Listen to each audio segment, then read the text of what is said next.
Favorinus Jacqueline, Bleubar Denise, Piquion Liliane, Eustache Fred, Don Juliana, Chalus Harry, excusez, au département, Nabab Philippe, Sirani Chazi par Madame Favorinus, Opheltes Jean-Louis s'est excusé hier, il est représenté par Monsieur Montout, Théodore Katia, Moustoni, Dupont Lydia. Madame le maire, excuse-moi. Oui, Denis Bernadotte, je représente Denis. OK.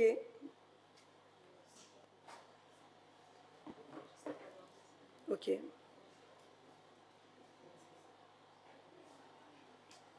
Cheikh Boudou Olivier, il est excusé, il est représenté par Monsieur Mousse. Alors, pour ceux qui n'ont pas encore l'information, Olivier a perdu sa sœur.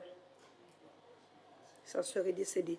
Jabès Muriel, Petro Corinne, représenté par Théodore. Mani-Jean Sandra, Théobald Frédéric, représenté par Monsieur Raymond, Monsieur Lé, Monsieur Ragouton, Madame Bozor. Monsieur Lé et Madame Bozor est parti? Non, ils ne sont plus en bas. Monsieur Césarin est là.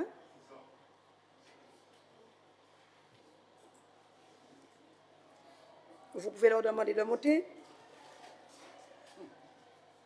Sinon, ça fera un vilain petit jeu. On est des adultes. D'accord? Je dis toujours les choses, hein? On peut ne pas m'apprécier pour ça. Oui, j'ai fini l'appel. C'est mon défaut, c'est de dire les choses. Madame Rousseau, oui, Diana, mais je l'ai vu, je l'ai noté. Je l'ai noté, Diana Etienne Rousseau. Avec mes excuses, Diana, et moi aussi, je ne me suis pas appelée, Hélène Poliforte. Merci. Oui, c'est fait, Césarin, j'ai appelé. Ah, d'accord. J'ai appelé Christophe, il est positionné, oui. Ça fait quoi? 27. C'est ça? Oui, je sais. Je l'ai eu au téléphone, je sais. Elle n'est pas 20. Oui, mais il y a Danila qui quitte son travail parce qu'ils avaient les élections professionnelles. Et Eustache aussi, qui est sur plusieurs manifestations, elle arrive.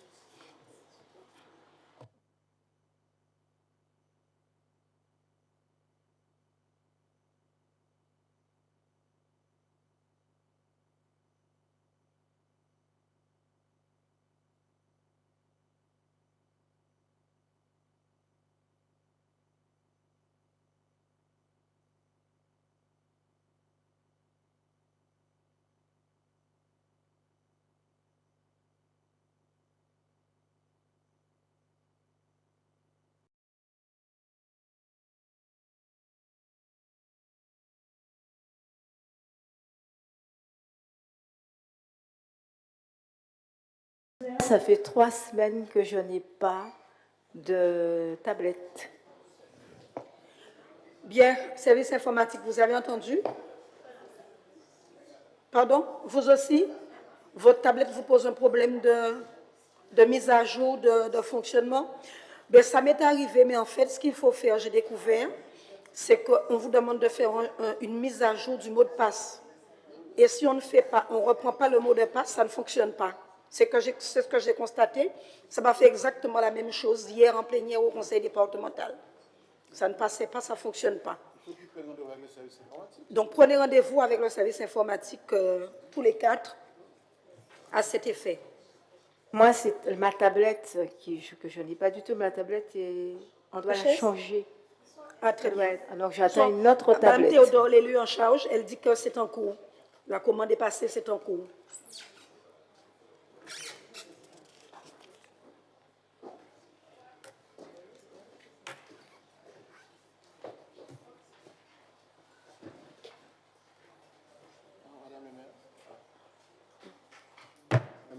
Oui. Tos.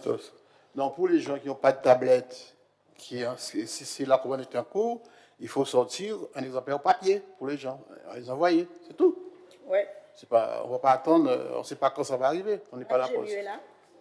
Il faut faire, comme on dit, Madame, j'ai mieux de faire une copie du point papier, pour Madame pour Eustache. tous les... C'est fait. Non, c'est pas ça que j'ai dit, c'est pas ça que j'ai dit. Je parle effectivement de la revocation. Hein. Très bien. S'il y a un problème, il faut trouver une autre solution. Trouver une solution. Voilà, qui est la... Elle l'avait déjà signalé. Voilà. Donc, d'emblée, il faut trouver une solution pour qu'on n'ait pas à se retrouver dans ce genre de situation en plein conseil. Très bien. Je crois que Mme Anou a quand même paré à tout. Elle a son ordinateur, c'est ça? Très bien, elle a anticipé. On passe au premier point, celui du PV.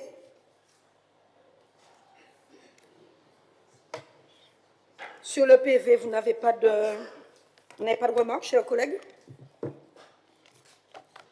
Pas de modification à apporter, sinon on passe au voix, si vous agréez. Madame le maire, Il vote excusez-moi, contre? Oui, c'est Madame le PV, j'ai pas mon... Bon. C'est le PV concernant le conseil municipal du 5, c'est ça? D'accord. Vous étiez absente? Oui, voilà, comme j'étais absente, je ne pourrais pas... Donc, Mme Rousseau s'abstient. Merci.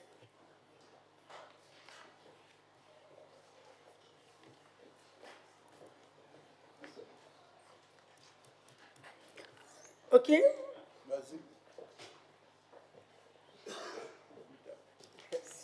Donc, une abstention. On passe donc au point numéro 2 avec Mme Métoni. Merci, Madame le maire. Bonsoir à tous. Alors, le point 2, ça concerne l'abrogation de la délibération numéro 2012-0302 du 27 mars 2012 portant sur la mise à jour de la charte d'utilisation du système d'information. Au cours des dernières années, la ville de Bémao a mis en place un système d'information performant, essentiel pour améliorer le service aux citoyens. Ce système comprend des ordinateurs, des tablettes, des serveurs hébergeant de nombreux fichiers et logiciels, ainsi qu'un réseau informatique moderne basé sur la fibre optique et des points Wi-Fi. Près de 500 agents et élus ont désormais accès à des outils bureautiques et à Internet. Cependant, ce patrimoine numérique doit être pérennisé, développé et protégé contre les cyberattaques, les accès non autorisés, les usages abusifs et d'autres menaces potentielles. Pour ce faire, des dispositifs de contrôle et de protection automatisés sont en place. Dans un souci de transparence et de promotion d'une utilisation responsable, une charte d'utilisation du système d'information a été élaborée. Bien qu'une charte ait déjà été établie en 2012, les évolutions technologiques et l'augmentation des cybermenaces justifient une mise à jour de ce document. Cette nouvelle charte inclura des règles d'utilisation claires et sera intégrée au règlement intérieur de la ville. Des actions d'information et de formation seront également mises en œuvre pour garantir la bonne appropriation des règles pour tous les agents et les élus. Il est donc demandé de délibérer sur cette mise à jour. Merci de votre écoute. Sur ce point, chers collègues, avez-vous des observations, des questions? Pas de questions, pas d'observations. On passe donc aux voix. Qui vote contre? Qui s'abstient? Le point est donc adopté. Madame Piquion, point numéro 3. Merci, Madame le maire. Bonsoir à tous. Il s'agit de la fixation des tarifs de la redevance d'utilisation des appointements de la halte de plaisance de Bémao et du mouillage. La commune de Bémao a installé et entretient 5 appontements flottants de 12 mètres de long sur 2,50 mètres de large, équipés d'éléments d'amarrage et de sécurité. Actuellement, ils sont en très large partie occupés par des plaisanciers. Seuls 2 pêcheurs y sont installés. La halte de plaisance occasionne chaque année un coût de fonctionnement de 231 796 €, dont 14 370 € payés à l'État pour l'implantation sur le domaine public maritime. Il y a en moyenne 200 bateaux, si bien que le coût annuel moyen est de 1 159 €, que le coût mensuel est de 97 € et que le coût journalier est de 3 €. Pour monter en gamme, il est proposé de mettre en place une rétribution financière en veillant à ne pas talonner les tarifs de l'offre locale. En effet, le benchmarking a été réalisé, à titre d'exemple, pour la catégorie des bateaux de 8 à 9 mètres, le tarif est de 1 930 € par an à la marina de Rivière-Sens et de 2 530 € à la marina de Bas-du-Fort. À Baie-Mahault, il est proposé de retenir un tarif de 1 409 € pour cette catégorie. Eu égard aux tarifs pratiqués localement, la grille tarifaire peut assurer la couverture de l'ensemble des coûts liés à la halte de plaisance. Très peu de navires viennent pour une nuit. Compte tenu du temps nécessaire pour l'instruction des demandes, il est proposé de retenir un forfait de 10 € pour les occupations de 2 jours, quelle que soit la taille du bateau. Le jour supplémentaire d'occupation est une répercussion du coût journalier augmenté de 5% en fonction de la catégorie. Pour les bateaux amarrés aux appointements, il existe 8 catégories de A à H, allant de moins de 5 mètres, moins de 17 pieds, à moins de 12 mètres, moins de 40 pieds. Pour la catégorie A, le tarif proposé est de 1 159 € par an, de 100 € par mois, de 25 € pour la semaine. 3,60 € s'ajoutent au forfait de 10 € à compter de la 3e journée. Pour la catégorie H, le tarif est proposé de 1 631 € par an, de 141 € par mois, de 35 € pour la semaine, de 5,07 € s'ajoute au forfait de 10 € à compter de la 3e journée. Pour le mouillage des navires de moins de 12 mètres, une redevance quotidienne peut être appliquée sur la base de 70% des droits d'utilisation des pontons. Pour les autres navires, les tarifs du mouillage peuvent être fixés comme suit. Pour la catégorie 1, bateau de 12 à 15 mètres, le tarif proposé est de 1 300 € par an, 110 € par mois, de 28 € pour la semaine, 4 € s'ajoutent au forfait de 10 € à compter de la 3e journée. Pour la catégorie 3, bateau de 15 à 20 mètres, le tarif proposé est de 1 600 € par an, de 135 € par mois, de 34 € pour la semaine, 5 € s'ajoutent au forfait de 10 € à compter de la 3e journée. Pour la catégorie K, bateau de plus de 20 mètres, le tarif proposé est de 1 630 € par an, de 170 € par mois, de 43 € pour la semaine. 6 € s'ajoutent au forfait de 10 € à compter de la 3e journée. Afin de soutenir la filière de la pêche, il est proposé une exonération à hauteur de 100% pour les pêcheurs dûment déclarés qui résident à Baie-Mahault. Il est également demandé au conseil municipal d'approuver une majoration des tarifs de 10% pour les occupants qui ne peuvent justifier d'une adresse fiscale à Baie-Mahault. Compte tenu des pertes récurrentes, il convient d'imposer le versement d'une caution en contrepartie du pass permettant l'accès au ponton. Il est proposé de retenir le coût de 50 €. Le deuxième remplacement donnerait lieu à un paiement identique. Les tarifs entreront en vigueur à compter du 1er janvier 2025. Ils demeureront applicables jusqu'à publication de nouveaux tarifs. Compte tenu de l'augmentation des coûts, il est proposé de mettre en place une révision automatique. Les tarifs seraient alors indexés automatiquement à compter de 2026 dans une proportion égale de taux de croissance de l'indice des prix à la consommation hors tabac de la pénultième année. Il vous est demandé, chers collègues, de bien vouloir en délibérer. Je vous remercie de votre écoute. Voilà. Merci, Madame Piquion, pour la présentation de ce point. Monsieur Douba. Enlève ton truc là. Merci, chers collègues. Bonsoir. Concernant l'exonération pour les pêcheurs, j'ai vu plutôt comprise entre 50 et 100%. Donc, si c'est 100%, ça veut dire qu'il est gratuit totalement. C'est pas ça qu'il a dit. C'est marqué là entre 50 et 100%. Ça peut aller de 50 à 100%. Voilà, c'est ça que je vois là. Absolument. Le choix peut se faire entre 50 et 100. Le choix, on propose au Conseil 100% pour les pêcheurs du territoire. Quoi? 100% pour les pêcheurs Béma aussi du territoire. Ah, On propose, c'est une proposition. Pour soutenir la filière pêche, ils sont pas nombreux. Non, c'est pas ce que je dis là. Oui, on y Ce qu'on voit noter, c'est qu'entre 50 et 100%, c'est ce qu'il faut dire. Après, il appartient à l'autorité de pouvoir faire 100% pour les pêcheurs de Bémao. Il n'y a pas de souci à ce niveau-là. Je parle de la délibération. C'est ça. C'est plus ça. OK. Donc, il nous appartient à nous après de faire le choix. Bien sûr. Et que je vais appliquer en temps réel. Tout à fait. Voilà, c'est ça. Question? Oui, Madame Anou.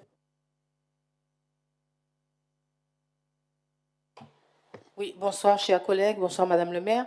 Ma question, alors j'ai bien noté la prise en fonction de cette décision, mais ma question, c'est pour l'antérieur. Alors, je sais très bien que les lois ne valent pas pour l'antérieur, mais qu'avez-vous décidé ou quid de ceux qui sont déjà là et donc qui n'ont pas encore payé ou qui n'ont... Voilà.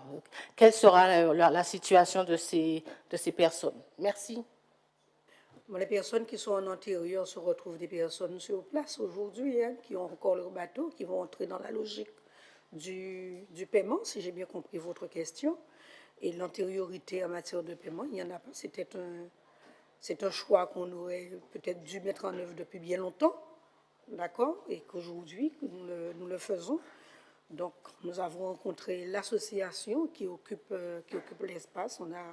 On a vu les choses avec elle, et donc à partir du 1er janvier, on peut le dire comme ça, on entre dans cette phase, puisque les pontons sont posés depuis pratiquement, je crois, 2010, si j'ai une bonne mémoire. Et donc, depuis cela, je pense que les plaisanciers qui étaient là, ils ont occupé, je dirais, on peut le dire comme ça, gracieusement. Aujourd'hui, il s'agit de passer à une autre phase. Et les montants ne sont pas élevés parce que nous ne sommes pas encore à la hauteur de la marina, par exemple, du bas du fort. Nous sommes conscients, particulièrement je suis consciente, que nous avons un certain nombre de prestations qu'on pourrait offrir. J'ai demandé à mes administratifs de réfléchir sur l'idée même qu'on puisse mettre une capitainerie aussi pour pouvoir faire en sorte qu'il y ait un certain nombre de services qui se fassent là, avec le conseil départemental, les conseils départementaux, Michel Madou, moi-même, nous mettons un travail dessus pour qu'il y ait aussi pour les pêcheurs une machine à glace. Et dans le cadre du contrat pays que nous avons signé aussi également avec le conseil départemental, même si nous savons que c'est une prérogative du conseil départemental, ça y est inscrit. Il y a aussi ce port de pêche pour les pêcheurs avec les petites cases de pêcheurs et tout cela qui doivent normalement être aménagées et permettre à notre littoral de monter en gamme. Et vous l'avez vu, jusqu'à aujourd'hui, nous avons reçu beaucoup de bémaossiens dans cet espace-là, voilà. Alors même que nous payons plus de 13 000 € l'occupation, la OT, à l'État. Donc aujourd'hui, il s'agit quand même de retrouver nos petits. On ne peut pas aller toujours sur le tout gratuit. On ne peut pas toujours. Voilà.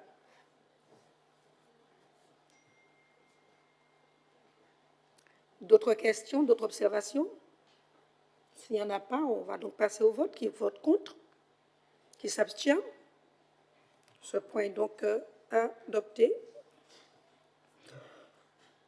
Le point numéro 4, chers collègues, est ajourné. On passe directement au point numéro 5 avec Katsametoni. Théodore.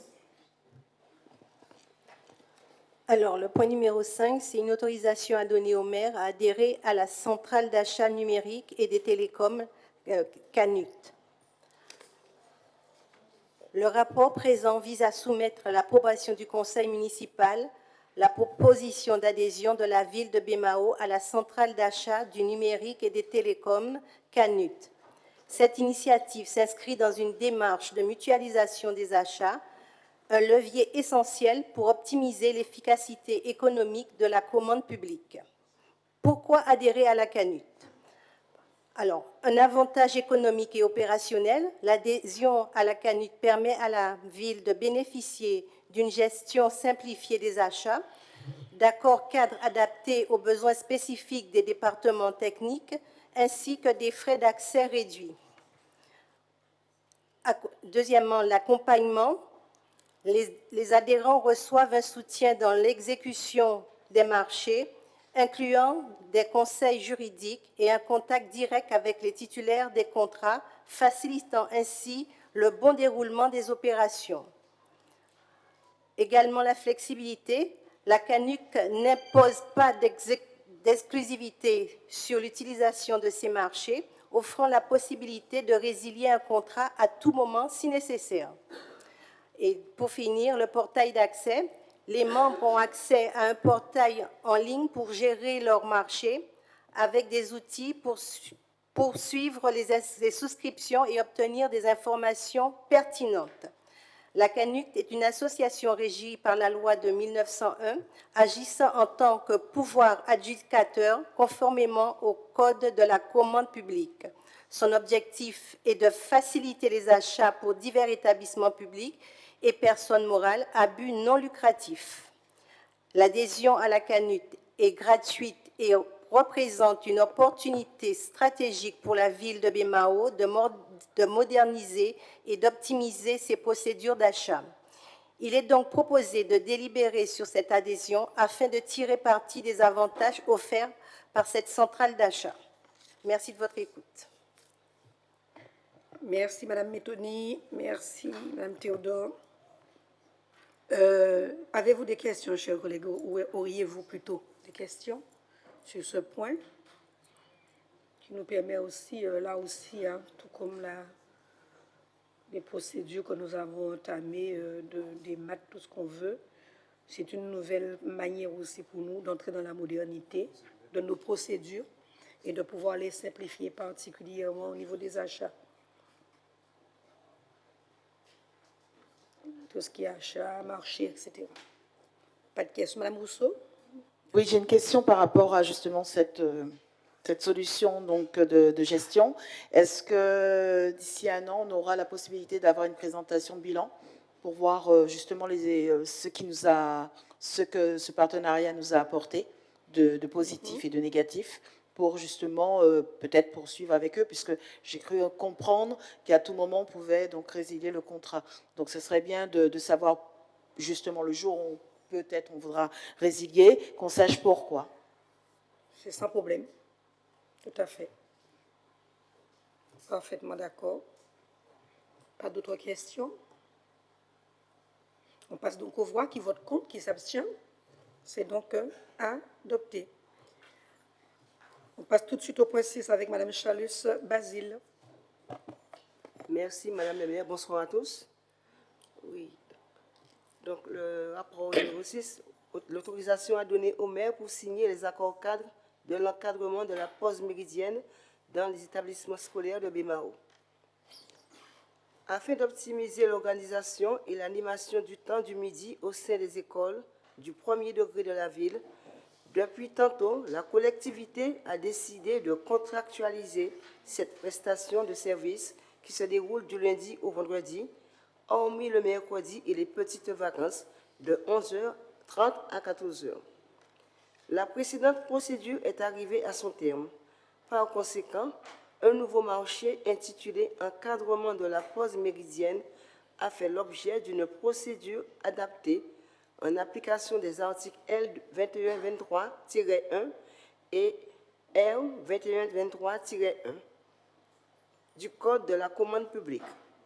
Cette consultation comporte 12 lots, soit un lot par école, sans minimum et avec maximum en application de l'article R2162-1 à R2162-6 R 2162-13 et R 2162-14, prévu une période initiale de 12 mois, reconductible 2 fois. Les critères de jugement des offres définis s'appuient sur le prix et la valeur technique, notamment le profil des encadrants, le projet pédagogique et les dispositions envisagées par le candidat. Faisant suite à l'analyse des candidatures et des offres, seules les offres réglementaires administrativement ont pu être admises. À la suite du comité ad hoc du 13 décembre dernier, il a été attribué des lots suivants.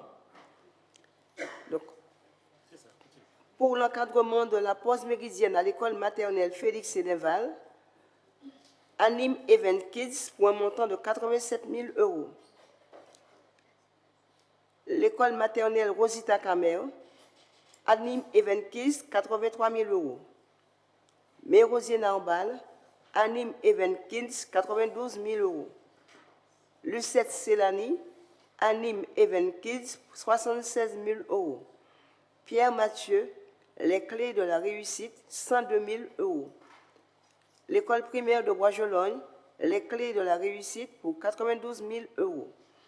L'école primaire de Calvaire, Les Clés de la Réussite pour 185 000 €. Les écoles Louis-Andrea Mixte 1 et 2, Anime Event Kids, 250 000 €. L'école élémentaire de Pierre Mathieu, Les Clés de la Réussite, 194 000 €. Les opérateurs économiques mentionnés seront définitivement attributaires des lots énoncés sous réserve de leur régularité fiscale et sociale. S'agissant des lots 1, 10 et 11, ils ont été déclarés sans suite et feront l'objet d'une toute nouvelle consultation. Il vous est demandé de bien vouloir en délibérer.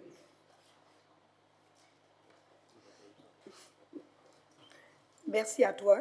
Y a-t-il des questions sur... c'est un point qui revient comme, je dirais pratiquement chaque fois, on doit repasser au conseil pour renouveler. Il s'agit d'utiliser le temps libre des enfants à bon escient avec des animations, un encadrement. Donc, généralement, ça se passe très bien avec des associations qui de plus en plus se professionnalisent, on peut le dire. Question, pas d'observation, on passe donc au vote. Qui vote contre, qui s'abstient. C'est donc adopté. Point numéro 7, si vous agréez, chers collègues, je vais donc, avec votre consentement, demander à M. Mado de présenter les points numéro 7 et point numéro 8. Ensuite, nous passerons au point par point pour le questionnaire ou le vote. Vous agréez? Pas de problème? Très bien. Michel, tu as la parole pour les 2 points. Merci beaucoup, Mme le maire. Bonsoir, collègues. Pour le point 7, il s'agit de délibérer sur la rétrocession foncière et des voiries de la Jaille. Alors, depuis 2002, la ville avait contractualisé avec la CEMAG en termes d'aménagement et de résorption de l'habitat insalubre. Et cette convention a été clôturée au 30 mars 2019. Et il s'agissait pour la CEMAG sur plusieurs actions: acquisition de terrain, libération des emprises, aménagement, revente des différents acquéreurs, régularisation foncière. Et afin de finaliser la clôture de l'opération, il s'agit de procéder à la rétrocession du foncier acquis par la CEMAG pour la réalisation de cet aménagement au profit de la commune.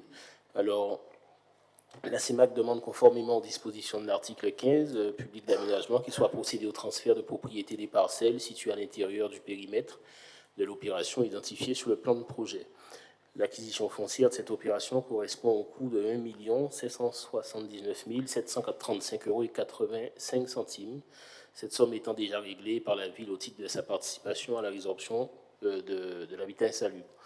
Ainsi, il vous est demandé d'autoriser Mme le maire à signer le transfert à l'euro symbolique de la propriété de la CEMAG vers la ville pour une surface équivalente à 29 517 mètres carrés. Voilà, il vous est demandé de bien vouloir délibérer, chers collègues.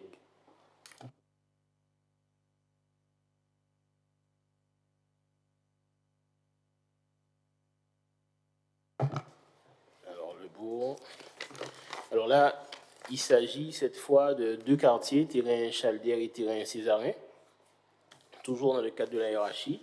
Et le compte-rendu annuel, il s'agit de délibérer sur le compte-rendu annuel de la collectivité locale relatif à l'opération de la hiérarchie, justement.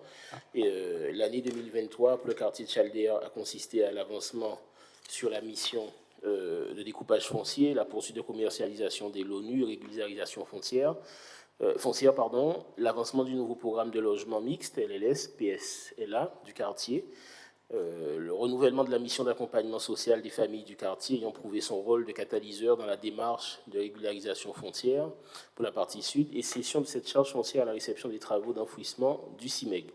L'enjeu pour l'année 2024 a été la poursuite opérationnelle sur Chalder, à savoir notamment la finalisation de la mission de découpage foncier dont dépend la signature d'actes d'acquisition foncière, la signature des actes de régularisation foncière, la signature des actes de cession des l'ONU, la poursuite des négociations pour l'acquisition foncière en vue du prolongement de la voie sud, le relogement de 2 occupants en accession sociale à Fond-à-Roc, qui détermine la libération du foncier en vue du nouveau programme de logement mixte à lancer.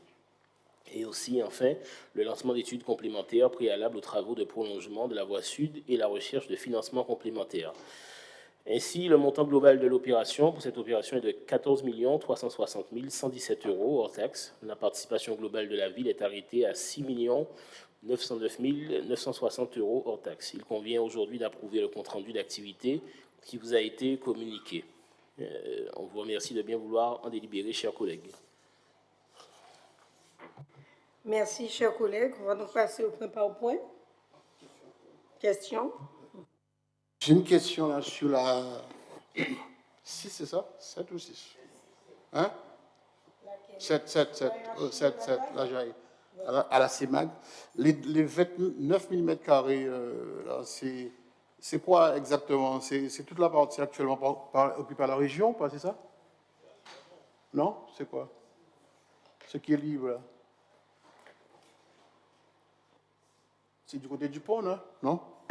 Ici, il s'agit de la Je Martinique. présente Mme Alexandra Bossino de la CEMAG. Bonsoir à tous. Bonsoir, Madame le maire. Il s'agit des espaces publics, voiries essentiellement, et tous les espaces qui n'ont pas été cédés. Voilà. Oui, vendus.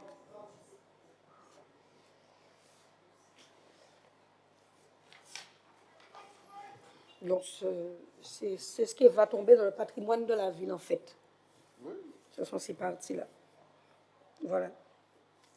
À l'euro symbolique. Bon, sachant que c'est un espace quand même qui tient la route. On passe, s'il n'y a pas d'autres questions, on passe au vote. Qui vote contre, qui s'abstient. C'est donc adopté. Point 8, des questions, des observations sur le compte-rendu. Comme chaque année, hein, c'est un compte-rendu qui revient chaque année. Comme pour l'ensemble aussi des opérations que nous avons hein, avec la CEMAG. Pas de questions, pas d'observations. Qui vote contre alors, qui s'abstient. C'est donc adopté.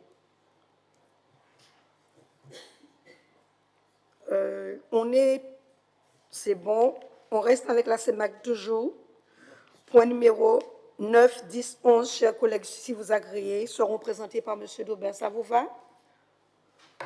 On a donc votre assentiment. On y va. Merci, Madame le maire, chers collègues. Donc, le rapport numéro 9, c'est l'autorisation à donner au directeur de la CEMAG pour la signature de la modification numéro 1 du marché subséquent, volet 2 de la maîtrise de la mission de maîtrise d'œuvre pour la réalisation des espaces publics dans le cadre de l'aménagement du lotissement HQE Audacia Technopole. Voilà, le projet de la Technopole avance de manière significative aujourd'hui et nécessite un repositionnement de la pépinière située sur le site à proximité du projet. De plus, le développement des conduites d'eau potable et d'irrigation devra être réalisé avant les travaux définitifs de la Technopole et l'implantation du siège EDF sur le site n'ont pas la même temporalité. Il s'agit donc de réaliser des travaux provisoires afin de permettre la réalisation d'une phase opérationnelle. Ces travaux provisoires portent sur la création provisoire de 173 places mises à disposition du siège d'EDF, la reconfiguration du parking central mutualisé, le raccordement provisoire des eaux usées de la phase 1, la création de voies d'accès provisoires à Guadeloupe première et aux riverains du site durant les travaux. L'ensemble de ces travaux supplémentaires demandés entraîne des modifications au marché subséquent pour les D de la mission de maîtrise d'œuvre pour la réalisation des espaces publics dans le cadre de l'aménagement du lotissement HQE Technopole Audacia qui sont les suivantes. 1. La fixation de la rémunération prévisionnelle pour une rémunération définitive de 1 035 257,02 €. 2. L'évolution financière de 109 209 € au contrat de la maîtrise d'œuvre due aux modifications liées au projet. La prorogation de la durée du mandat de maîtrise de 24 mois à compter de la notification de l'avenant. Donc, afin de permettre de poursuivre la phase 1 et de débuter la phase 2 du projet de la Technopole Audacia, il est important de valider le contenu des éléments transmis. Donc, il convient donc aujourd'hui d'autoriser le directeur de la CEMAG à signer la modification du marché numéro 1 subséquent de la mission de maîtrise d'œuvre pour la réalisation des espaces publics dans le cadre de l'aménagement du lotissement HQE Audacia Technopole.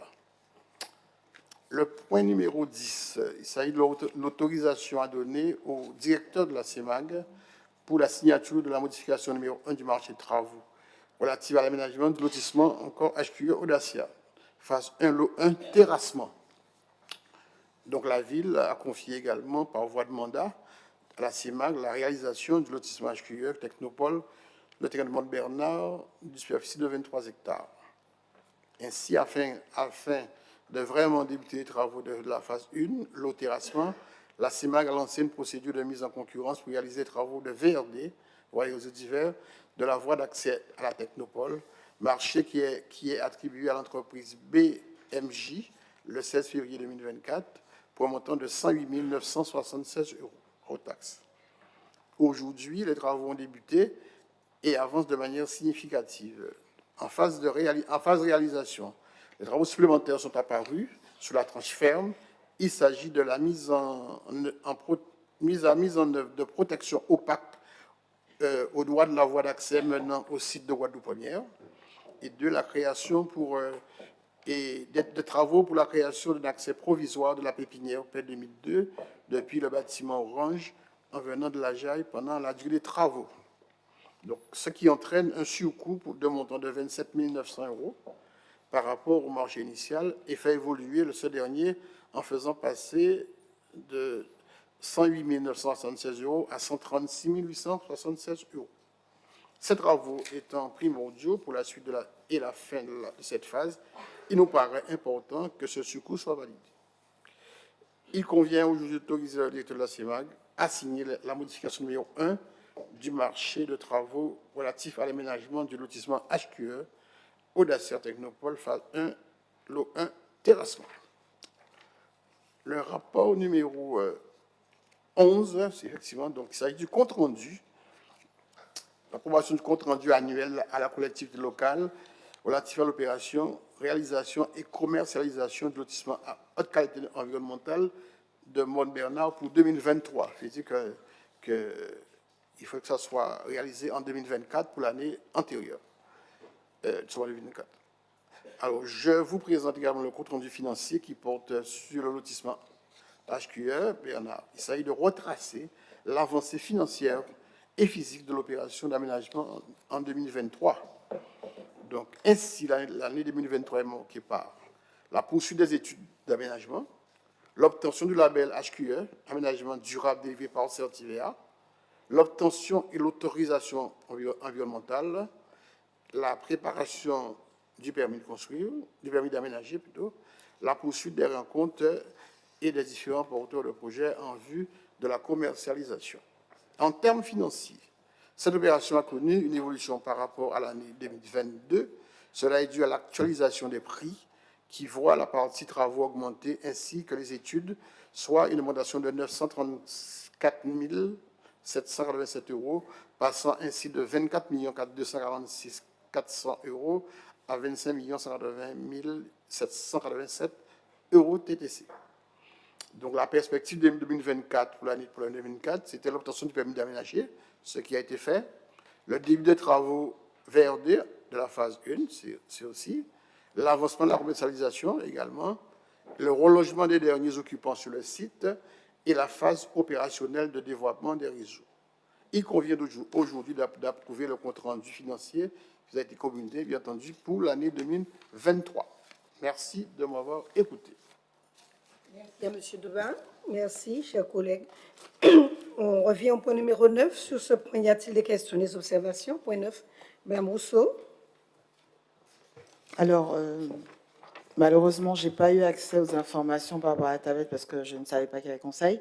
Mais par contre, je voudrais savoir, au niveau du pourcentage d'augmentation par rapport à ce qui avait été présenté, vous pourriez nous le dire.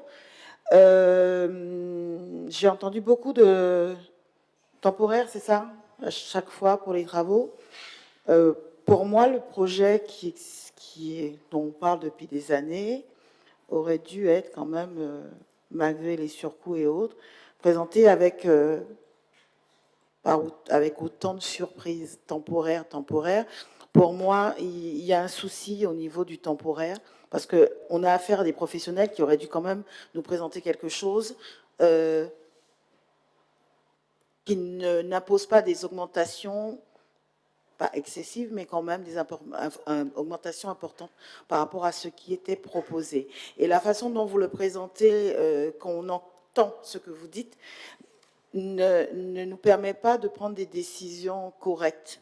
J'aurais aimé savoir si au niveau de la commission ou des commissions qui ont consulté ces 3 points-là, quelle en est sortie donc, de l'analyse de ces points et quelle est leur décision par rapport à ces points pour que nous puissions soit les suivre parce que ça a été fait ou demander peut-être plus de précision. Sur la technopole Audacia, il y a une commission qui statue, mais qui statue sur le volet aménagement, qui fait le choix de ce qu'on va aménager ou pas. Il y a des membres au niveau de cette commission, voilà, du côté de la liste minoritaire, je dis toujours, c'est d'abord une minorité, c'est pas une opposition. Je crois qu'il y a monsieur Lé qui fait partie de la... Il y a quelqu'un de chez vous, la commission d'aménagement, madame, il y a quelqu'un, oui, la commission d'aménagement. Vous êtes la commission d'éducation, alors, monsieur Lé. J'ai eu l'occasion de vous voir en commission d'aménagement. Pardon? Non, je prends de loin pour arriver là. Je parle de loin. Comme on a utilisé le mot commission, je parle de loin. Donc, la commission d'aménagement statue sur tous les aménagements, donc tout ce qu'on a décidé dans ce projet, qu'on allait mettre dans ce projet. Notamment, on a vu qu'il fallait qu'il y ait des canalisations à enlever, d'accord? Mais au fur et à mesure qu'on avance, il y a des choses qu'on voit qui deviennent nécessaires. On a vu, quand on a présenté le projet en commission d'aménagement, qu'il fallait un certain nombre de voies. Mais il y a des voies aussi qu'on n'a pas vu venir, et il faut pouvoir les réaliser pour permettre à ceux qui sont déjà là en amont de pouvoir bénéficier de ces espaces-là. D'accord? Mais ce qu'on n'a pas vu venir non plus, c'est qu'au moment où on a travaillé sur ce projet qui ne date pas d'aujourd'hui, on a travaillé sur des montants aussi, qui ne sont plus les mêmes montants, puisqu'aujourd'hui, les prix ont fortement augmenté. Donc, il faut faire des avenants sur les changements de prix. On ne va pas dire qu'on a acté tel, ça ne fonctionne pas comme ça en collectivité. On est obligé de faire les avenants par rapport à cela. Et donc, il y a moult d'autres raisons. Je n'ai pris que 2 petites choses. Les techniciens pourront aller beaucoup plus loin et qui font qu'aujourd'hui, ce qu'on avait pu prévoir il y a 5-6 ans, on n'est plus dans la marge. Et très certainement, on va encore retomber plus bas dans quelques temps, mais on aura déjà été sur le plus haut, ou encore peut-être aussi dans quelques temps, on va se trouver d'ici 2-3 ans, on peut encore se retrouver sur plus haut encore, d'accord? Et donc voilà, on avance petitement justement en fonction de toutes ces modifications qui nous sont apportées, il faut pouvoir y faire face aussi par rapport à tout cela. Donc, s'il y a Georges Daubin, M. Bérald, plutôt Didier Bérald, pour aller dans le volet très technique. Bonsoir. En fait, le principe, c'est que on fixe d'abord un prix global objectif de l'opération. Et donc, c'est là-dessus que la maîtrise d'œuvre a été retenue. Et donc, il y a un pourcentage de 6,36% du montant de l'opération. Plus on avance dans les études et plus ça se précise, on arrive à fixer un prix objectif qu'on considère comme définitif. Et c'est à ce moment-là qu'on révise le montant du marché de maîtrise d'œuvre. C'est un principe qui est appliqué de manière très régulière dans ce type de marché de maîtrise d'œuvre. Et après, c'est ce que expliquait Madame le maire, il se peut qu'en fonction des aléas, des fois opérationnels, en fonction d'imprévus, des fois qui ne sont pas dus, qui ne sont pas prévisibles, ça arrive qu'on réajuste le montant des travaux d'une part, et après nous jugeons ou pas de leur répercussion sur le coût de la maîtrise d'œuvre, c'est-à-dire le coût des études. Puisque des fois, on peut avoir des augmentations liées au coût opérationnel des travaux, mais qui ne changent pas vraiment le travail de suivi de la maîtrise d'œuvre, de conception de maîtrise d'œuvre. Un exemple qui est assez ancien, mais on avait connu sur un certain nombre d'équipements une augmentation très forte du coût de la charpente métallique. Le coût opérationnel, le coût de l'opération a changé, le coût de l'ouvrage a changé, mais le travail de l'architecte et du bureau d'études était le même, puisque c'est le coût de la valeur du matériau qui avait changé, mais leur travail même n'a pas eu de conséquences sur leur production propre. Voilà. Donc là, on se trouve dans le premier cas que j'ai évoqué, c'est-à-dire qu'on est en train de fixer le coût objectif qu'on espère être définitif, mais dont on sait très bien qu'il va augmenter, puisque c'est une opération qui va se faire sur plusieurs années, et ne serait-ce que la révision de prix qui est liée à l'augmentation régulière d'un certain nombre de charges fera qu'au final, le coût des travaux va évoluer. Après, ça sera jugé du bien fondé d'une réévaluation de du coût objectif pour la maîtrise d'œuvre. Même si dans les contrats de maîtrise d'œuvre, il y a également des clauses de révision de prix, qui est logique dans n'importe quel contrat qui permettent d'avoir un suivi du coût de la vie, quoi, en fait. Voilà. Donc, j'espère avoir répondu à votre question sur le volet transitoire et provisoire qui a été évoqué lors de la présentation. Madame Anou. Alors, merci à M. Bérald, mais justement, ces explications amènent justement des questionnements. Le premier, c'est que normalement, il y a dans chaque, je veux dire, facture prévisionnelle, enfin voilà, je vais l'appeler comme ça, il y a un pourcentage normalement de 10% qui est prévu sur les aléas. Est-ce que je me trompe ou pas? Me semble. Et deuxièmement, vous avez parlé de la révision des prix. Oui, la révision des prix, c'est prévu dans les clauses. Donc, en fait, ça ne devrait pas donc jouer sur un avenant, puisque si vous faites un avenant, c'est que ça n'a pas été prévu au départ. Or, s'il y a une clause de révision des prix, ça veut dire que vous n'avez pas besoin d'avenant. Monsieur Bérald, oui. Oui. Alors, non. Alors, l'avenant en question, je répondais tout à l'heure à la question de Madame sur la problématique des coûts provisoires qui deviennent définitifs. C'était ça la question. En l'occurrence, ici, nous avons effectivement, sur le volume même des travaux à réaliser, c'est ce qu'a présenté M. Daubin, il y a plus de travaux que prévu initialement. Il y a eu des adaptations, notamment du fait du parking à créer de manière anticipée pour accueillir EDF, c'est un cas. Il y a une autre conséquence, c'est de faire le traitement des eaux usées de manière anticipée également, donc ça, ce n'est pas prévu de cette manière, et donc d'adapter également l'accès, et ça c'est un sujet qui va nous préoccuper pendant l'année prochaine, l'accès des riverains qui, comme vous le savez, ils sont encore présents, ils sont encore des occupants sans titre, c'est un sujet qu'on doit régler, mais pour autant, c'est pas parce qu'ils sont occupants sans titre qu'on peut s'autoriser à couper leur accès à l'endroit où ils habitent, quoi, même s'ils sont illégalement installés, bien évidemment. Donc, il fallait trouver le moyen également de faire une voie provisoire pour leur permettre d'accéder. Donc, globalement, le volume de travaux ayant augmenté, là, cette fois-ci, la maîtrise d'œuvre doit être ajustée, le coût de maîtrise d'œuvre doit être ajusté.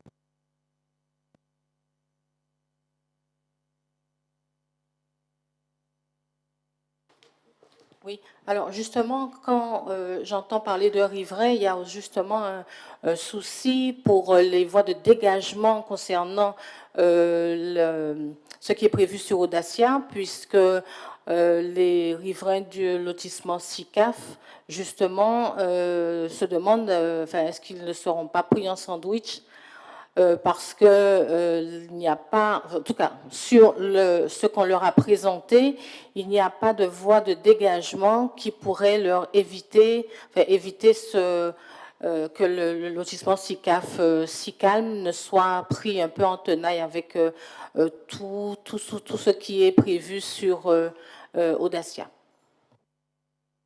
Sur le lotissement SICAF, Madame Anneau, nous avons eu l'occasion de rencontrer les habitants de ce lotissement. À 3 reprises. Moi-même, j'y suis allée 4 reprises. J'y suis allée 2 fois. Et M. Mado, très certainement plus que 2 fois. Je compte 4, mais plus que 2 fois. J'ai fait une visite avec eux et avec le service technique Didier Biral, nous avons arrêté un certain nombre de décisions concernant le lotissement.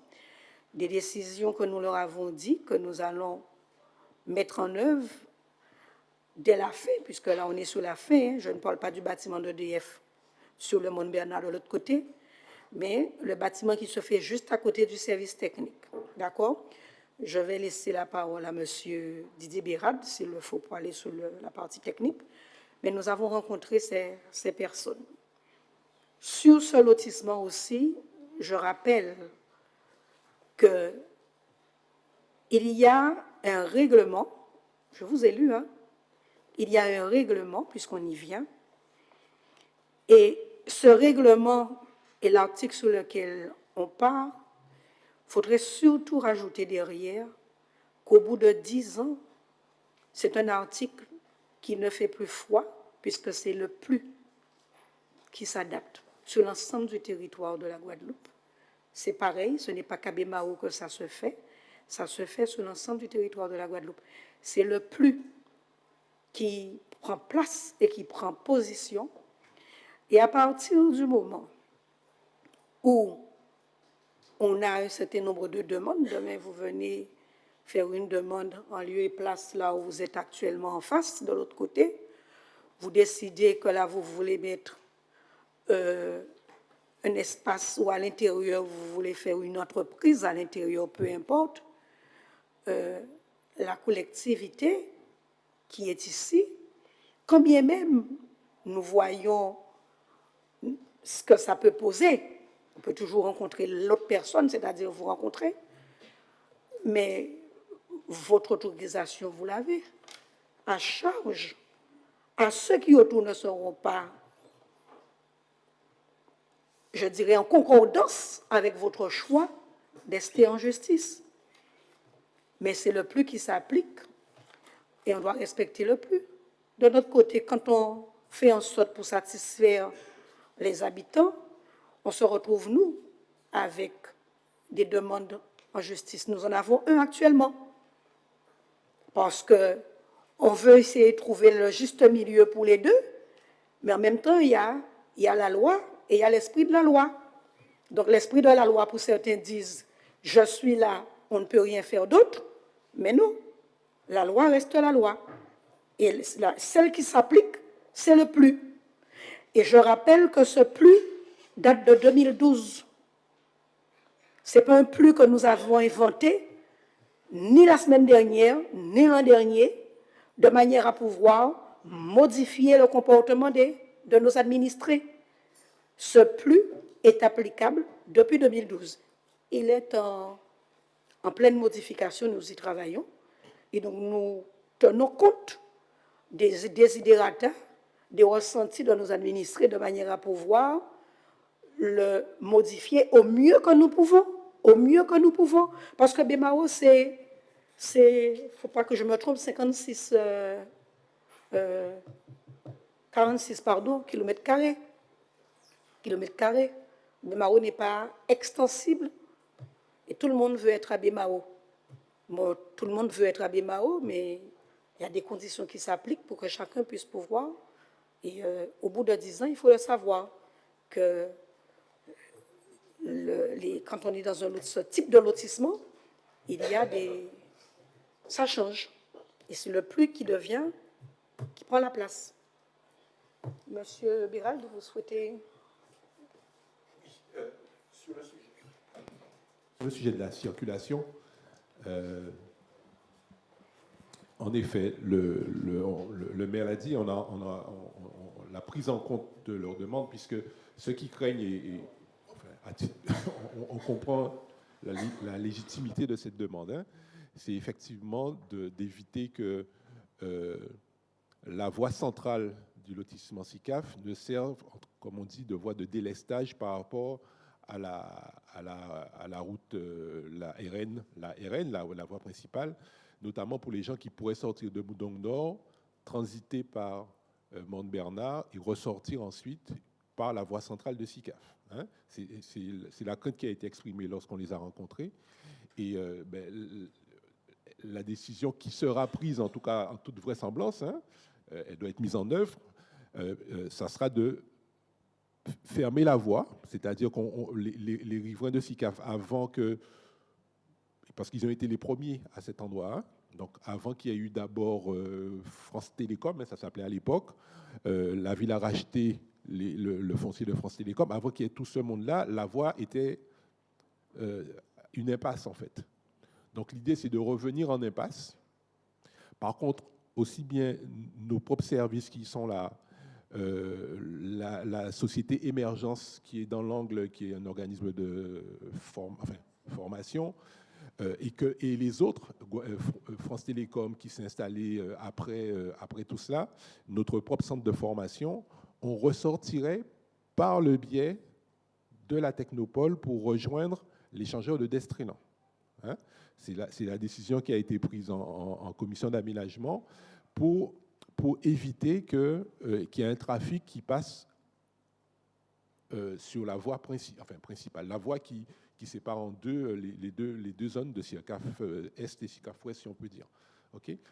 Cependant, la mise en œuvre de ces travaux-là va faire l'objet, qui va être sûrement présenté devant le conseil municipal, puisque entre là où ça s'arrête, la voie s'arrête au niveau du centre de formation de la ville et la limite de la Technopole Mont-Bernard, il y a une zone là, c'est une voie en terre, hein, ceux qui sont passés, c'est une voie en terre, mais il va falloir faire une véritable voie, quoi.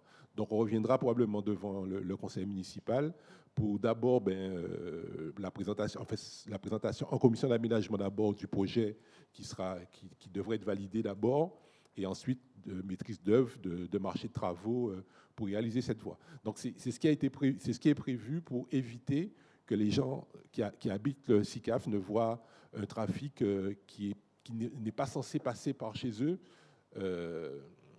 pour éviter ça, pour éviter, et en revenant, en fait, comme je disais, sur la situation initiale dans les années 63-64, hein, je crois que c'est quand ce lotissement-là a été créé il y a très très longtemps. Hein.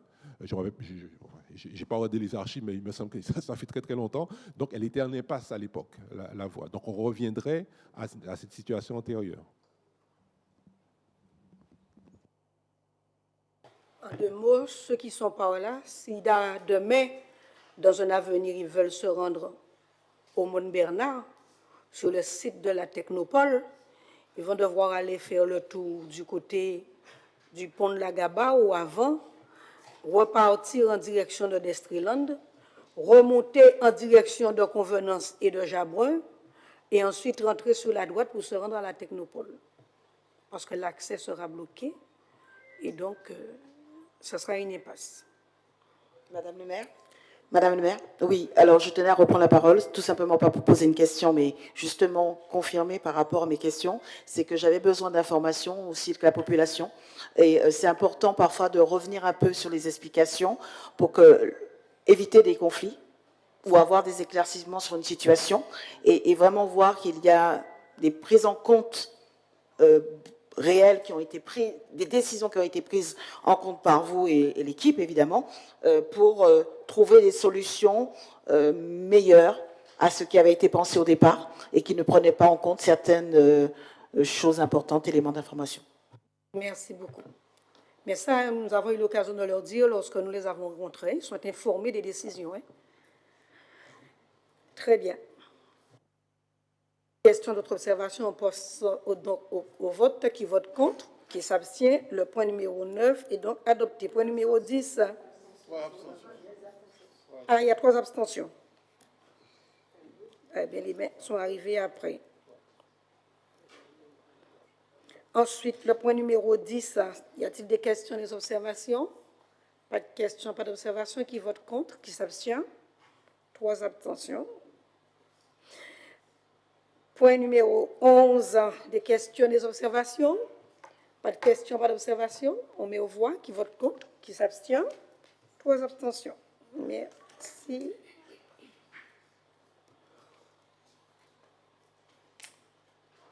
Voilà, on avance comme petitement. Le Mont Bernard, qui est un espace qui est appelé à avoir pratiquement plus de 3000 emplois. Donc, on avance petit à petit, très sûrement. Merci beaucoup, chers collègues. On va donc passer, si vous agréez, au point numéro 12 et 13 avec Célia Bimiette. Bonsoir à tous, bonsoir Madame le maire, bonsoir chers collègues. Bonsoir à tous.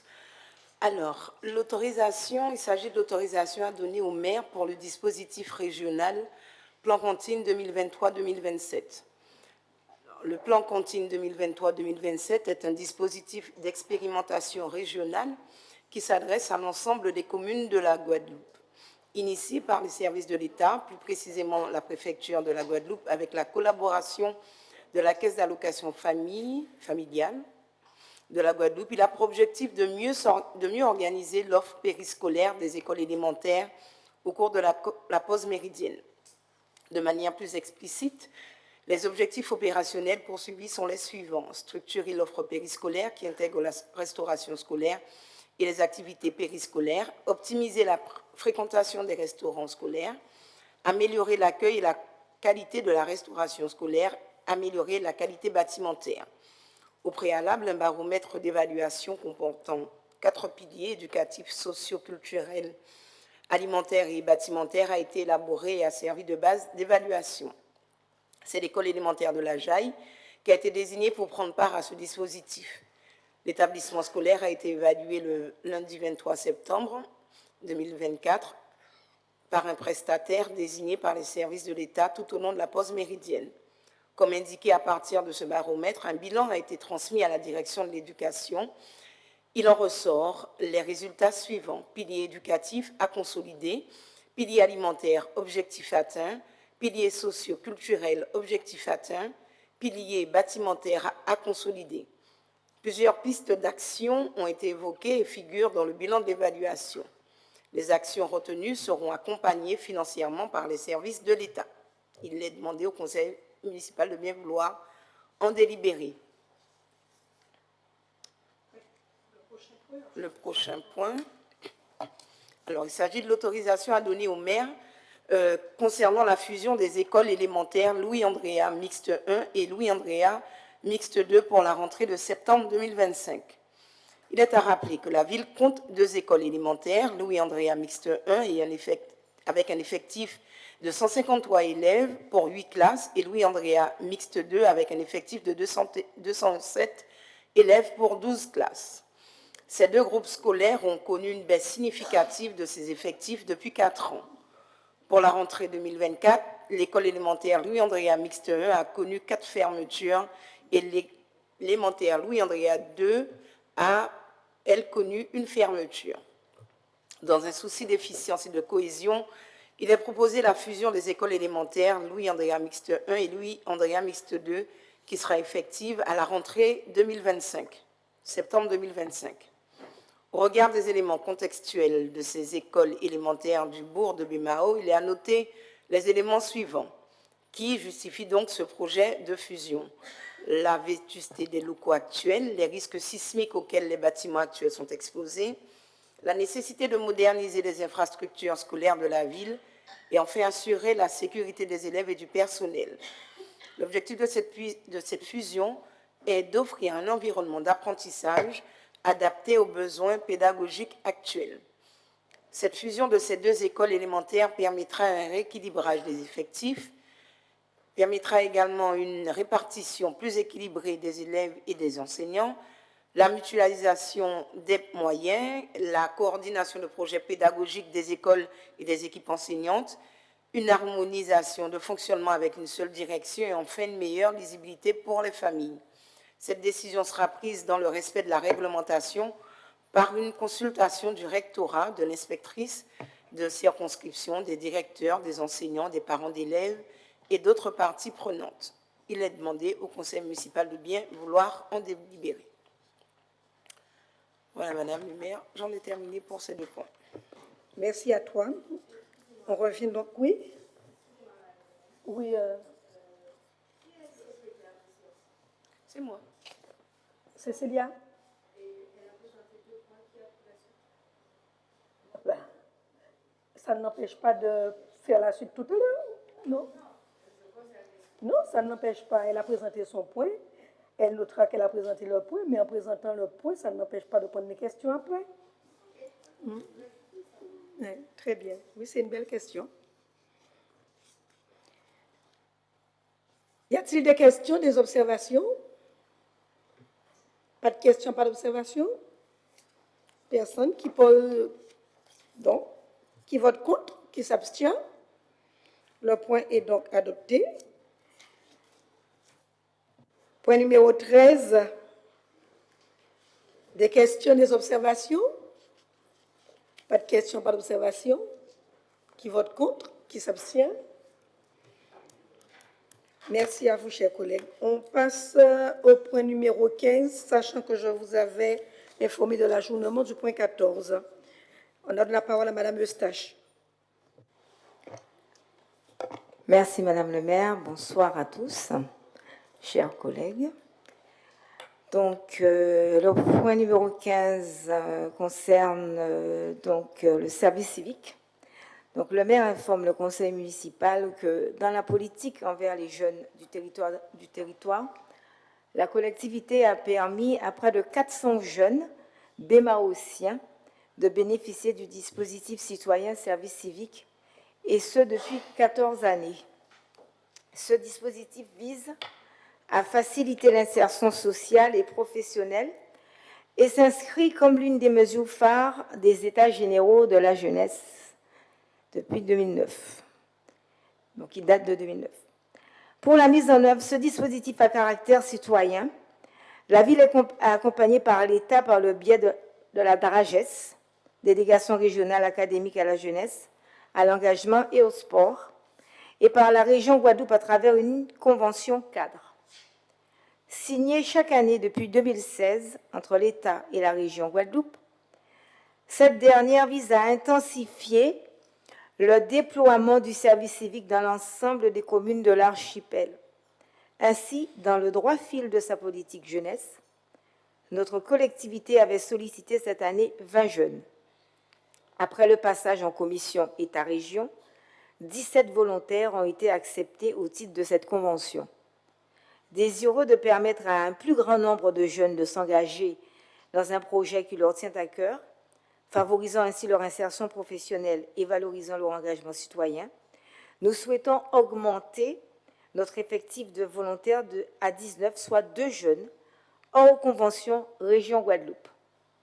De ce fait, l'indemnité de subsistance d'un montant de 200 € sera prise en charge pour ces jeunes sur une période de 8 mois, allant de décembre 2024 à juillet 2025, par la collectivité de Bemao. Aussi, afin d'assurer un principe d'équité, la ville versera aux jeunes engagés sur la convention État-région une indemnité complémentaire de 95,15 € en sus des 114,85 €.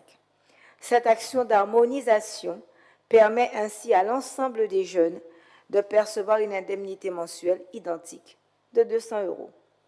En dépit d'un contexte socio-économique instable, la ville de Bemao entend poursuivre son engagement en faveur de la jeunesse et conforter son accompagnement en matière d'acquisition de compétences et d'expérience, ce en renouvelant son agrément et en actualisant les modalités d'accueil des jeunes pour la session 2024-2025 du service civique qui comptera un effectif de 19 engagés sur les missions suivantes: l'environnement, la solidarité, la santé, l'éducation pour tous, la mémoire et la citoyenneté.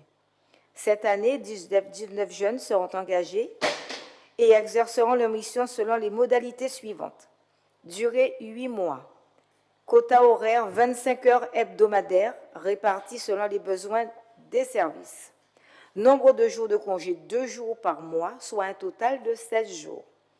Indemnité mensuelle totale 704,98 €, incluant un régime complet de protection sociale versé comme indiqué ci-dessous. Donc le tableau, je vous fais le tableau, je ne vais pas le relire parce que tout ce qui est dans le tableau a été dit auparavant. Donc vous allez prendre connaissance du tableau.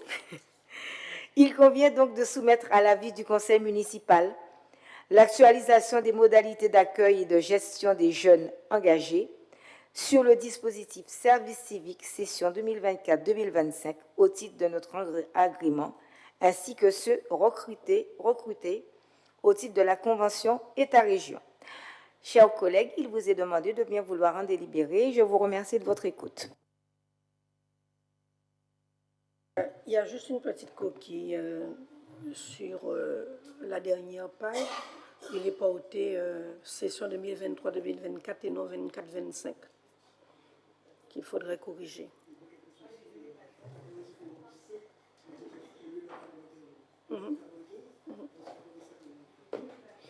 Oui. Non, c'est par contre, pour le montant, c'est un montant revu puisqu'on a dû reprendre le... Compte tenu du fait qu'elle l'a expliqué avant, on a l'habitude d'avoir 20 jeunes et la demande, on était parti sur 20 jeunes et on pensait tout OK. Vous savez, hein, partout on rencontre des difficultés, donc ils nous ont fait savoir qu'ils ne pouvaient aller que sur 17. Et nous ne voulons pas forcément mettre sur le côté 2 jeunes, bien sûr. Et donc c'est dans ce sens qu'on vous propose que ces 2 jeunes soient conservés par la collectivité hors convention État-région. Voilà. Donc à la charge de la collectivité pour ces 2 jeunes. Voilà. Il vous est proposé de bien vouloir en délibérer. Des questions sur ça? Des observations? Pas de questions, pas d'observations? Qui vote contre alors? Qui s'abstient? C'est donc adopté. On va passer au point subvention.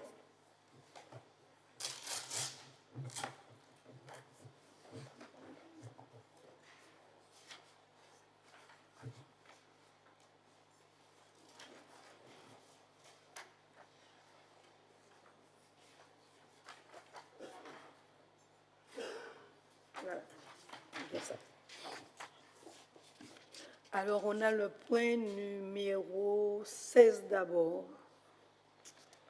Oui, c'est ça. Avec les associations suivantes, BMBC, Reality Bimas, les agriculteurs, le Beningat, le Cercle Nautique, le CAJ bon, mon Dieu. Alors, le centre d'activité de jour d'initiation au travail et loisirs, le KJTL. Voilà. Ensuite, on a Healthy Lifestyle. J'espère que je n'ai pas écorché. Voilà. Sur cette première partie, chers collègues, on a le BMBC, c'est le basket club. Il s'agit de participer au tournoi amateur, Athletic Union, American Basketball Camp aux États-Unis, ou Camp de préférence aux États-Unis. Un projet qui permettra au BMBC de découvrir le basket américain et de développer l'échange linguistique. En partenariat avec le lycée américain et coaché par 2 Antillais. D'accord? Il demande un montant demandé de 30 000 €.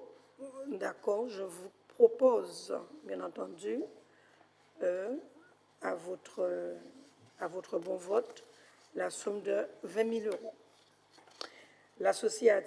L'association Reality BIMAS, ça c'est le projet annuel, hein, un des projets annuels du BMBC. Hein, ok?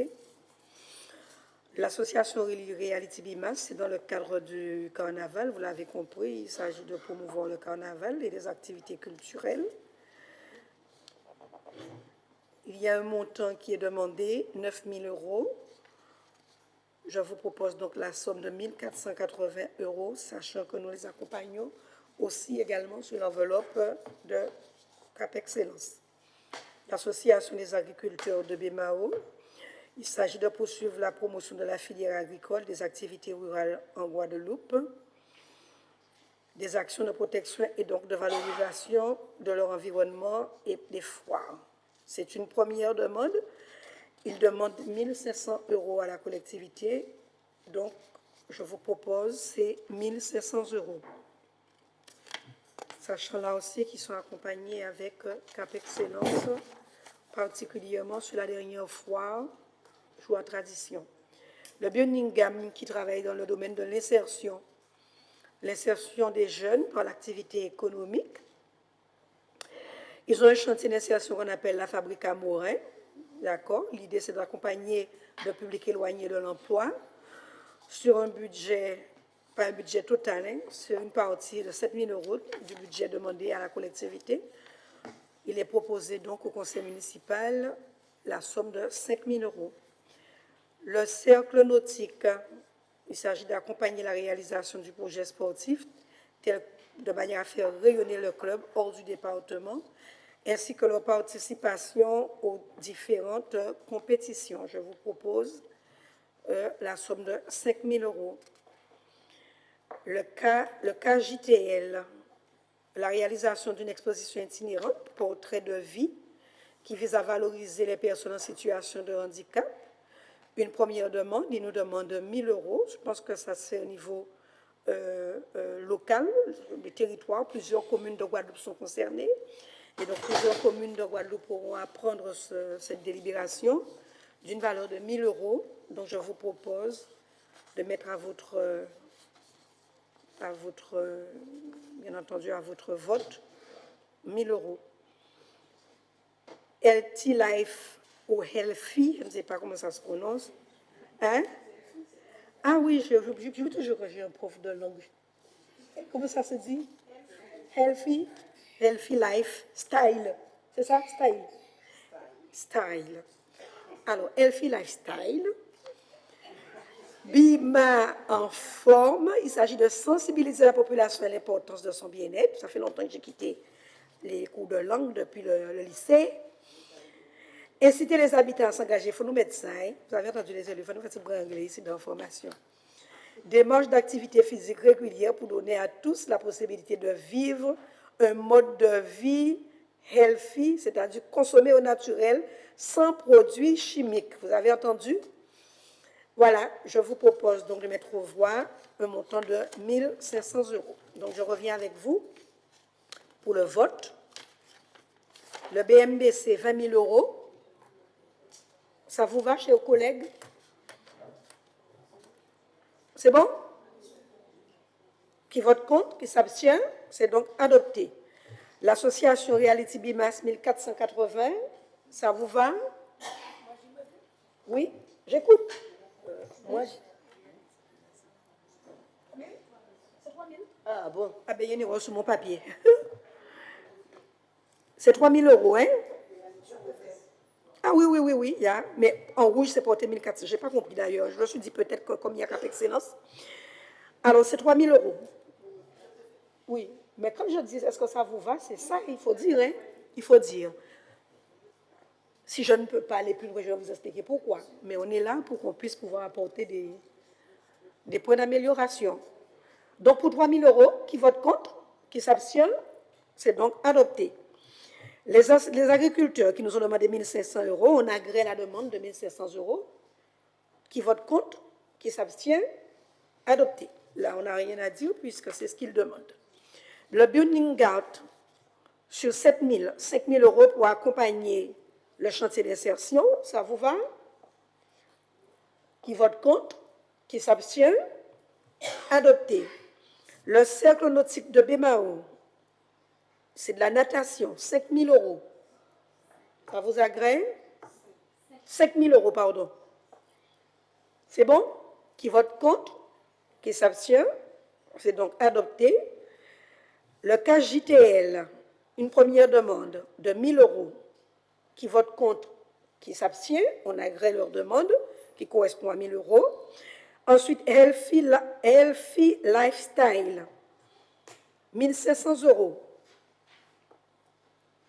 Ça vous va? Qui vote contre? Qui s'abstient? C'est donc adopté. On passe à la deuxième série, point 17 pour terminer. Il y a une demande de... Oui, Madame Anneau? Oui, Madame le maire. Au-delà d'une question, c'est plus une demande qui est faite. Vous avez reçu normalement en septembre la demande d'un voyage pédagogique pour une classe de 3e du collège Maurice Satineau et qui souhaite visiter les hauts lieux de pouvoir de la République, l'Assemblée nationale et le Sénat. Et donc, je voulais savoir, est-ce que vous allez, enfin, la ville de Bémao et notamment vous allez pouvoir donner suite, et, ou bien au niveau du département, donc c'est un peu une demande de ma part. Voilà. Alors, c'est un document qu'on n'a pas encore reçu au niveau de mes services. Hein? D'accord, je donne à Mme Mimiette la parole. Oui, en fait, ce dossier-là, j'ai eu l'information très récemment et je dois rencontrer le responsable, enfin le monsieur, voilà, pour en discuter avec lui, voir ce qui est possible et voir avec Madame le maire ce qu'on pourra leur accorder en vue de ce voyage-là. Donc oui, j'ai eu l'information très récemment. Madame Gémieux m'a appelé pour me demander de le recevoir. Donc ça sera suivi. Monsieur Mado et moi-même, nous allons aussi nous en enquérir auprès du conseil départemental. C'est-à-dire, il faudrait que le porteur de projet, en l'occurrence le collège Satineau, avec les services de Mme Ateli, fasse la demande de manière officielle aussi au département afin que nous, on puisse appuyer à la commission éducation, quoi. Donc après, je ne sais pas quel montant qu'ils demandent, mais effectivement, c'est quelque chose qui est complètement possible. On le fait pour d'autres établissements, d'autres classes, sur tout type de voyage. Et on l'a déjà fait aussi. Oui, donc que ce soit la France hexagonale, les États-Unis ou même des voyages interîles, il n'y a pas de souci sur ça, quoi. Très bien. Donc, à partir du moment où le dossier sera entre nos mains, on va s'en acquérir. Madame Anneau? Je voulais juste préciser quelque chose. En fait, la demande n'a pas été déposée au niveau du département. Hein. C'est au niveau juste de la ville. Mais le porteur de projet, ce n'est pas le collège Maurice Satineau, en fait. Oui, c'est M. Minachi, mais bon, peut-être que Mme Mimiette en sait plus et s'il le faut, je pourrais envoyer. Voilà. Mais on verra alors. Hein, on verra. Le porteur de projet, il est. Enfin bref, on verra. Hein. On verra, Mme Anneau, on verra. Bien, quand on aura le document sous les yeux, on verra ce qui est possible. Alors, je continue si vous agréez. Très bien, parce que nous avons... il s'agit aussi pour nous hein, d'accompagner des jeunes de notre territoire également, qui s'adonnent à une pratique et qui réussissent, qui nous donnent très bien et qui, quelque part, font briller le territoire Bémaroussin, Guadeloupéens à l'extérieur. Parmi ces demandes, nous avons une jeune qui s'adonne à la danse et nous avons un autre qui aussi nous avons fait, en tout cas, vivre de très beaux moments au niveau de l'escrime, hein, de haut niveau, avec sa participation aux Jeux Olympiques. Et il y a d'autres championnats qu'il doit mener aussi également. Alors, donc, il s'agit de Chiara. Il manque pas un, je vois Itine. Qui a. Oh là là, moi, attendez. Hein? Chiara, c'est une tellement belle prénom, mais qui pas des. Nous sommes longtemps. Nous prenons longtemps, nous. Alors, c'est Saint-Étienne ou Saint-Étienne? Parce que moi, j'ai Étienne. Hein? Donc, il manque le E chez moi. Donc, Chiara, voilà, et non Chiara. Saint-Étienne et non Saint-Étienne. C'est le document. On propose 2 000 € sur une demande de 5 000 €. Voilà. Donc, ça permet de prendre en compte, parmi les choses qui vous sont présentées, hein, entraînement, les billets, logement, ça prend en compte une partie des dépenses. Voilà. Je crois qu'elle est allée vers le conseil départemental, la région, la ville de Bémao et Cap Excellence aussi également. Voilà, je vous propose la somme de 2 000 €. Ça va? Ça vous va? Qui vote contre? Qui s'abstient? C'est donc adopté. Ensuite, on a le jeune Middleton, Luigi Middleton.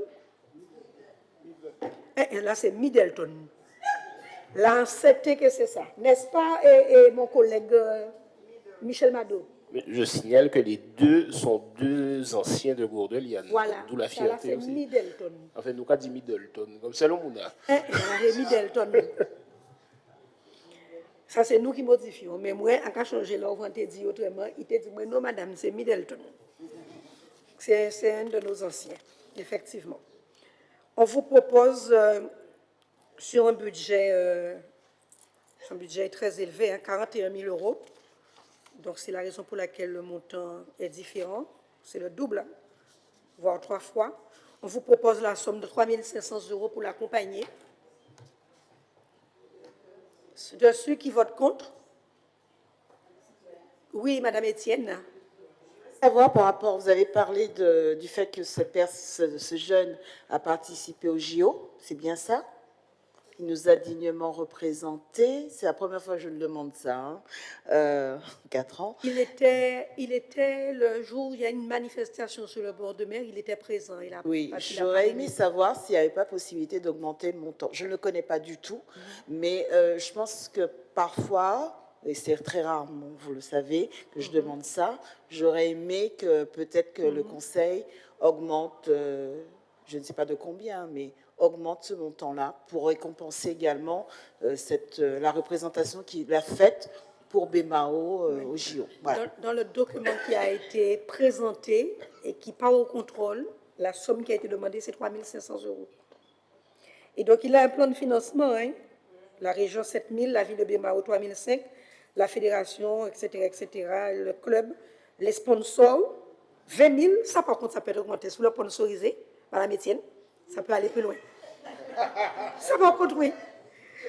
Si vous le... Oui, mais il n'y a pas de souci, hein, Michel Mado, moi-même, on peut le contacter, lui dire que Mme Étienne va... Et je vois Madame nous faire un beau sourire de fin d'année. Cela voudrait donc dire qu'elle-même aussi, elle est prête avec ses 2 colistiers à franchir le pas. Hein? Voilà, donc on ne manquera pas de le contacter et de dire que voilà. Voilà, parce que la demande a été faite en ce sens. Juridiquement, c'est ce qui est figé. Et donc, voilà. Donc, je constate que vous agréez, qui vote contre, il faut quand même voter, qui s'abstient.